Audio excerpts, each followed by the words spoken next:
Sastry balm ₹5 pack release అయింది కదా.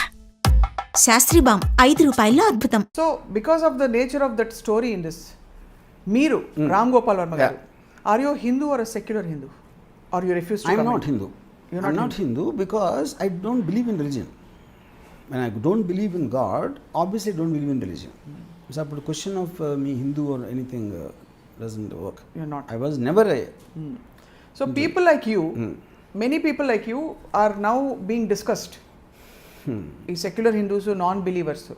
So where do you fit in a country like India, or it doesn't matter అంటారా, or you don't matter అంటారా? See, it doesn't matter because Indian constitution itself is giving you the relevance to be secular. Right. It is not imposing faith. Right. So faith is only used for political gains, to polarize people for their purpose, which is okay when that is how the world works. Right. World హిస్టరీలో ఇంతవరకు Muslims biggest atrocity, wars అని పక్కన పెట్టి independent incidents, ఈ exodus లాగానో లేకపోతే armies ఇలాంటివి కాకుండా చేస్తే 9/11 అటాక్స్ 3,000 మంది ఇన్నోసెంట్ పీపుల్ని చంపేశారు. ప్లేన్లు కొట్టేసి దీనికి అక్కడ పెట్టి ఏమి అన్ఎంపోయింగ్ తెలియదు. That is what the point of innocent people. అప్పుడు ఉస్సామా బిన్ లాదెన్ కన్నా రాక్షసుడు, కిరాతకుడు లేడు అని అనిపిస్తుంది. నేను రెండే చెప్తాను. ఉస్సామా బిన్ లాదెన్ ఏమన్నాడంటే, టెర్రరిస్టు అనే దానికి అర్థం ఏంటి? Using extreme violence for some ideological gain or political gain or some other gain. ఆ పర్టిక్యులర్ డెఫినేషన్ మేరకి ఇంతవరకు ప్రపంచంలో జరిగిన biggest terror attack Hiroshima atomic bomb. 2 లక్షల మందిని ఒక్క బాంబుతోటి మామూలు innocent men, women and children America చంపేసింది. అమెరికా టెర్రరిస్ట్ కాదా? ఆ స్థితికి చేరాలంటే, అలాంటి టెర్రరిస్ట్ లెవెల్ చేరాలంటే మనకి 500 ఏళ్ళు పడుతుందని చెప్పాడు. అసలు ఆ వ్యూ పాయింట్ వింటే మీకు అసలు మొత్తం మారిపోయింది కదా. మీకు ఇది ఇంత మీరు 2 లక్షల మందిని బాంబు వేసి చంపి, నేను 3,000 మందిని చంపితే నేను టెర్రరిస్ట్, మీరు కాదా అంటే మీరు ఏం చెప్తారు ఆన్సర్ దానికి? హిరోషిమా టౌన్ కూడా ఎవరికి తెలియదు వార్ గురించి. వాళ్ళందరూ మామూలు ప్రజలు, మనలాగే అన్ని డాలస్లో ఎలా ఉంటారో, లాస్ ఏంజల్స్లో ఎలా ఉంటారో, హిరోషిమాలో అలా ఉన్నాడు. కానీ అప్పుడు వాళ్ళకున్న అవసరం మేరకు వాళ్ళు చేశారు. వాళ్ళు తప్పనట్లేదు, వాళ్ళకి 100% దేవర్ రైట్. ఎందుకు right? They didn't want to prolong the war. Prolong చేస్తూ ఉంటే ఇంకా సంవత్సరాలు పట్టేస్తుంది, ఎంతమంది అమెరికన్స్ చచ్చిపోతారు, ఎకానమీలో మనకి ఇంత డిస్రప్షన్ వస్తుంది. అందుకని ఒక్క దెబ్బతోడు వాయించేద్దాం, మళ్ళీ నోరు ఎత్తకుండా. ఒక దెబ్బ అంటే అర్థం ఏంటి? మ్యాసివ్గా కొట్టాలి. అది కరెక్టే వాళ్ళ పాయింట్ ఆఫ్ వ్యూలో, ఈడిది కరెక్ట్ ఈడి point of view. You know, so any violent act చేసే వాళ్ళకి ఒక వ్యూ పాయింట్ ఉంటుంది, ఎవరైతే విక్టిమ్స్ ఉన్నారో వాళ్ళకి ఒక వ్యూ పాయింట్ ఉంటుంది. మీరు 2 తీసుకున్నప్పుడు మీరు నిజంగా చెప్పండి, ఎందుకంటే you happen to be in that place ఆ టైంలో. రైట్. సో ఎప్పుడైతే మీరు వద్దు, మనకు వార్ వద్దు అనుకున్నప్పుడు దాని అవతల అడ్వాంటేజ్ తీసుకుంటారు కనుక మమ్మల్ని అటాక్ చేస్తారని మీరు డిఫెన్స్ కోసం మీరు ఆర్మ్స్ కావాలి. మీ దగ్గర కత్తి, మీ దగ్గర గన్ ఉంటే నా దగ్గర గన్ ఉంది, మీ దగ్గర బాగుంది, మీ దగ్గర అటం బాంబు ఉంటే నా దగ్గర ఉంది అన్నప్పుడే మీకు. ఎందుకంటే హ్యూమన్ బీయింగ్లో కాన్ఫ్లిక్ట్ అనేది ఇన్బిల్ట్. కాన్ఫ్లిక్ట్ లేకపోతే అసలు బతకలేరు. అది కేవస్ కావాలి. అది రిలీజన్ ద్వారా వస్తుందా, లేకపోతే వస్తుందా, లేకపోతే పొలిటికల్ సిస్టమ్స్, కమ్యూనిజం వర్సెస్ డెమోక్రసీలో వస్తుందా, ఏదో కాన్ఫ్లిక్ట్ కావాలి హ్యూమన్ బీయింగ్స్కి. గొడవలు లేకపోతే నిద్ర పట్టదు. అది దాని తర్వాత మీరు ఎంత వైలెన్స్ ఎక్కువ యూజ్ చేస్తే అంత ఎఫెక్ట్. ఇప్పుడు టెర్రరిస్ట్ ఎక్కువ వైలెన్స్ ఎందుకు యూజ్ చేస్తారు? వాళ్ళ దగ్గర మామూలు వెపన్స్ ఉండవు కాబట్టి భయపెట్టడం చేస్తారు. ఇప్పుడు ఐసిస్ వచ్చినప్పుడు 30,000 స్ట్రాంగ్ ఫోర్స్ ఇరాకీ ఆర్మీ మోసుల్లో పారిపోయింది. వాళ్ళు వచ్చి 800 మంది. 30,000 వర్సెస్ ఎందుకు? వాళ్ళు వీళ్ళని భయపెట్టడానికి వాళ్ళ తల నరికేసి, బిల్డింగ్ల మించి పాడేసి, లేకపోతే బతికొండగా కాల్చేసి, అలాంటి ఒక రాక్షసులు లాంటి ఇమేజ్ డెలిబరేట్గా తెచ్చుకున్నారు. ఎందుకంటే భయపెట్టడానికి. ఆడి చేతికి చిక్కామంటే అనే ఒక టెర్రర్ క్రియేట్ చేయడానికి, which is reason they're called terrorist. So అది దట్ ఈస్ ఎ వెపన్. మీరు వద్దు, నేను ముట్టుకుంటాను, మ్యాక్సిమం నేను జైల్లో పెడతాను, లేకపోతే గుంజీలు తీస్తానికి ఎవడైనా భయపడతాను. అలా చూస్తే the bug doesn't stop anywhere. It's all a power struggle. Ultimately it is power struggle కన్నా ఇట్ ఈస్ అ డామినెన్స్. అది స్ట్రగుల్ ఫర్ పవర్ ఎప్పుడు అవుతుంది, అవతలోడు మీ పవర్ తీసేసుకుంటున్నప్పుడు మీరు మీ పవర్ రిటైన్ చేసుకోవడానికి స్ట్రగుల్ చేస్తారు. అవతలోడే డామినెన్స్ వస్తున్నాడు, ఆ స్ట్రగుల్ కోసం అట్లా. ఈయన నేను కొట్టగలుగుతాను అనేది ఒక థాట్, లేదు ఈయన కొట్టి తీరాలి రెండో థాట్, ఈయన కొడితే నేను ఇంకా బెటర్ అవుతాను అది మూడో థాట్. ఇలాంటివి ఉంటాయి. All of them are coming from power dominance. Right. Struggle is from the person who's trying to retain it. Right. Yeah, this is నిజంగా కాశ్మీర్ ఫైల్స్లో వర్మ గారు ఆనెస్ట్లీ యాజ్ అ ఫిల్మ్ చాలా బాగా అప్రిషియేట్ చేశారు, యాజ్ దాన్ని ఉండే అండర్ కరెక్ట్ చూశారు. But the deepest thing insight which I think along with me many people realised perhaps today is nothing was committed. Yeah, nothing was committed as far as taking, but people assumed what people assumed the side they wanted to assume.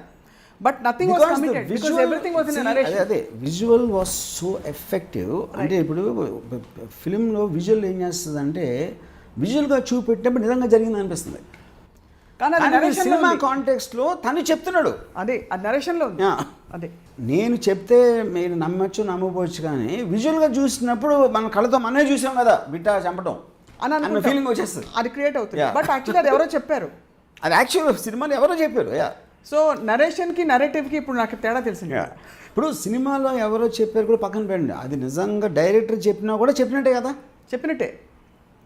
Yeah, but director చెప్తున్నాడు అంటే అది neutrality ఉండదు. అప్పుడు ఇక్కడ director చెప్తున్నాడు అన్నది ఇప్పుడు ఇలా జరిగింది అని చెప్పడం. ఫర్ ఎగ్జాంపుల్ గాంధీ మీద సినిమా తీశారు. గాంధీ గారు గాంధీ సినిమాలో ఉన్న ఏ డైలాగ్ ఎప్పుడు అన్నాను, అది స్క్రీన్ ప్లే రైటర్ రాశాడు అది. కానీ ఏంటంటే అక్కడ మీరు అన్ని సంవత్సరాలు ఏమంటారు దాన్ని, ఆయనకున్న మొత్తం లైఫ్ టైంలో ఎంత అన్నాడో దాంట్లోంచి వచ్చిన ఒక సోల్ అది. రైట్. అప్పుడు డైరెక్ట్ ఉద్దేశం ఏంటి, గాంధీని ఒక మహానుభావుడుగా చూపించడం. ఇంకోటి మీరు అదే గాంధీ కథని మీరు ఒక్క సీన్లో మన్ను ఆబాద్ తోటి పడుకునేవాడు సబర్మతి ఆశ్రమంలో అని మీరు ఒక్క సీన్ పెట్టారు అనుకోండి, గాంధీలో మొత్తం పోయినట్టే కదా. అది నిజమైనప్పటికీ అందరికీ తెలిసినప్పటికీ గాంధీ గారు చెప్పిన వాట్ ఎవర్ రీజన్ విన్నప్పటికీ కూడా ఆ సీన్ ఫిట్ అవుతుంది అక్కడ.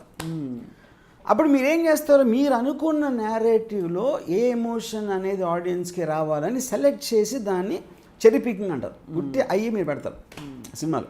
ఎవరైనా అది చేసేది. దిస్ లైక్ ఐ సెడ్, అంటే ఈ సూక్ష్మమైన విషయం ఇవాళ మీరు really I don't know how many people are able to relate with what you're saying.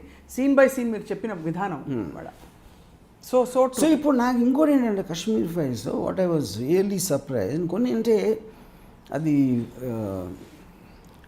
వీడు బిట్టాను కలిసి వచ్చిన తర్వాత ఈ మిథున్ చక్రవర్తి క్యారెక్టర్తో మాట్లాడతా ఒక పర్టిక్యులర్ టైంలో మిథున్ చక్రవర్తి చెప్తా ఉంటే ఒక hand held shot, most of the film actually hand held షాట్లో అలా వచ్చి అంటే నేను అలాంటి నేను because I'm film maker I'm very sensitive to మీరు అబ్జర్వ్ కూడా చేసి ఉంటుంది ఆ షాట్. ఆ కెమెరా హ్యాండ్ హెల్డ్లో మిథున్ చక్రవర్తి చుట్టూ తిరుగుతూ ఉంటుంది, అది వెరీ వెరీ అన్యూజువల్ షాట్. అది తెలియకుండా ఇలాంటి కెమెరా మూమెంట్స్ సబ్కాన్షియస్గా they work a lot on the audience mind to make. అంటే అప్పుడు ఈ కెమెరా మూమెంట్తో పాటు మిథున్ చక్రవర్తి క్యారెక్టర్ ఎంత స్ట్రాంగ్గా నమ్ముతున్నాడు అన్న దాని మీద నుంచి కూడా ఆడియన్స్ నమ్ముతారు.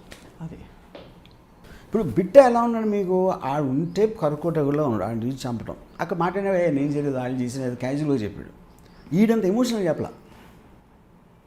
Emotion is what which makes people convinced. True. అంటే దీనికి ఒక చిన్న ఎగ్జాంపుల్ ఇస్తాను. అభిషేక్ బచ్చన్ పెళ్ళైనప్పుడు ఒక జస్ట్ ఒక అమ్మాయి ఏదో తన రిస్ట్ ఏదో కోసుకుని అభిషేక్ నన్ను మోసం చేశాడు అని చెప్పి దాని మీద పెద్ద గొడవ అయిపోయి అది ఇది జరుగుతుంది, మీడియాలో వచ్చేస్తుంది. ప్రెస్ మీట్ పెట్టింది. ప్రెస్ మీట్లో ఏం చేసింది, ఇప్పుడు ఉట్టి ఏదో మీద ఏదో రాలేదు అదే ఏదో మాడుతుంది అంటే you lose your impression on her. Right. ఎప్పుడైతే మీకు ఇంప్రెషన్ పోయిందో మీకు అది నిజం అనిపించింది, ఇంకా అది నిజంగా జరగకపోయింది. ఒకవేళ అమ్మాయి మాట్లాడకుండా అలా కళ్ళు ఏడుస్తూ కూర్చుంది అనుకోండి 100% వరకు కూడా, ఎందుకంటే అది ఎమోషన్, అది దాన్ని కనెక్ట్ అవుతారు. ఏం చేసి ఉంటాడు ఇంత ఏడుస్తుంది ఈ అమ్మాయి అంటే ఇప్పుడు యాడ్ అవటం కూడా యాక్ట్ చేయొచ్చు, పాయింట్ అది కాదు. బట్ ఆ ఏడుపు విల్ వర్క్ అది. కానీ అమ్మాయికి అంత తెలివి కూడా లేదు, జస్ట్ నోరు మూసుకుని ఉండే తెలివి కూడా లేదు, అది పాయింట్ ఆడ. అంతే. ఎప్పుడైతే ప్రెస్ మీట్ పెట్టిందో తన బిహేవియర్ తోటి 1 సెకండ్లో మర్చిపోయారు మీడియా మొత్తం. దిస్ ఇస్ సో యాక్చువల్లీ ఇప్పుడు మీరు చూడండి, if you remember the Mithun Chakraborty character feel అయిన ఎమోషన్ స్ట్రెంగ్త్ వాడు ఉన్నాడు, అప్పుడు వాడు చూశాడు, అందుకని వాడు ఎమోట్ అవుతున్నాడు. బిట్టా కోల్డ్ బ్లడ్గా ఉన్నాడు. ఆడ ఎక్స్ప్లెనేషన్ ఇచ్చినప్పుడు వాడికి ఎమోషన్ లేదు, ఆడు చంపినప్పుడు లేదు. ఇప్పుడు మీరు ఉదాహరణకి ఎప్పుడైనా చూడండి, ఎమోషన్ అంటే వల్నరబిలిటీ. మీరు ఒక ప్రేమ చూపించడం, లేకపోతే దుఃఖపడటం, లేకపోతే ఒక ఏమంటుంది దాన్ని ఒక మమకారం మీద. ఇప్పుడు ఫర్ ఎగ్జాంపుల్ సింహం ఉన్నది, పులి ఉంది, మొసలు ఉంది, పాము ఉంది.